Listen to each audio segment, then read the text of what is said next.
E apesar de tudo aquilo que foi ouvido nos últimos tempos relativamente aos ataques ao alojamento local, que o alojamento local ia acabar em Portugal, que o alojamento local estava a roubar casas que podiam estar no mercado de arrendamento ou que podiam estar a servir de habitação e isso estava a empolar os preços. Tudo isto foi discutido ao longo das últimas semanas e o que é certo é que chegamos ao fim e o que é que vai acontecer? Praticamente nada. Nada porquê? Porque os municípios ficam responsáveis pela atribuição de novas licenças, existe uma gestão cada vez mais local e muito bem, porque se em algumas zonas, como alguns bairros de Lisboa ou Porto, onde existe uma enorme pressão para o alojamento local, o que pode muitas vezes descaracterizar as cidades e esses bairros e essas ruas, por outro lado existe o resto de Portugal. E o resto de Portugal precisa do alojamento local. Muitas vezes existem pequenas aldeias ou cidades que não conseguem suportar grandes cadeias de hotéis ou hotéis com muitos quartos e, por que não, para algumas famílias, até porque Portugal tem muitas quintas antigas, tem muitas casas que foram construídas no passado com muitos metros quadrados e que hoje em dia não têm grande utilização,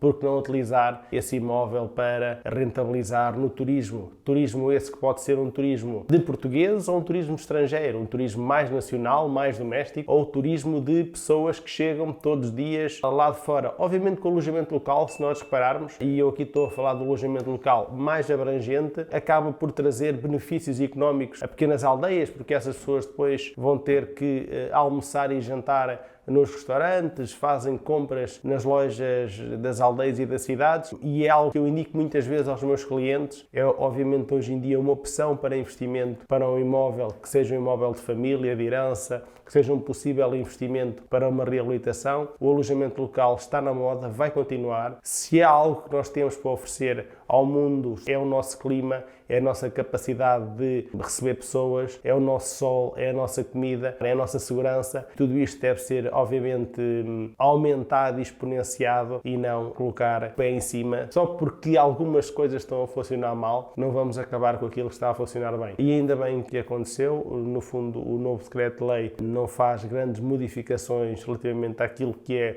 o alojamento local, porque o alojamento local, acima de tudo, é economia local. É ajudar um número elevadíssimo de pessoas a criar os seus próprios empregos, é gerar rendimento, é aumentar os negócios e se nós pensarmos o conjunto da nossa economia, é um conjunto de pequenos negócios que geram e que gravitam em torno da nossa economia, que como nós sabemos apresenta bons números, que em março de 2023 o aumento continua e atentem bem a este número, o preço médio de dormida em Portugal está nos 43 euros. Isto quer dizer que Portugal já deixa de ter aquele turismo mais barato, não é? Em que são as pessoas que procuram Portugal apenas porque é barato, não, procuram Portugal porque Portugal tem qualidade e acima de tudo porque Portugal começa cada vez mais a ser o centro do mundo, porque nós temos de um lado Estados Unidos da América que começam a abrir finalmente os olhos para Portugal e depois do outro lado a Europa que converge também para Portugal. E como Portugal é um país pequeno, somos apenas 10 milhões de pessoas, obviamente basta apenas algumas migalhinhas e algumas pessoas, mesmo que em porcentagem muito reduzida, decidam passar férias em Portugal, estamos logo o aumento exponencial que é aquilo que tem acontecido. Por isso o alojamento local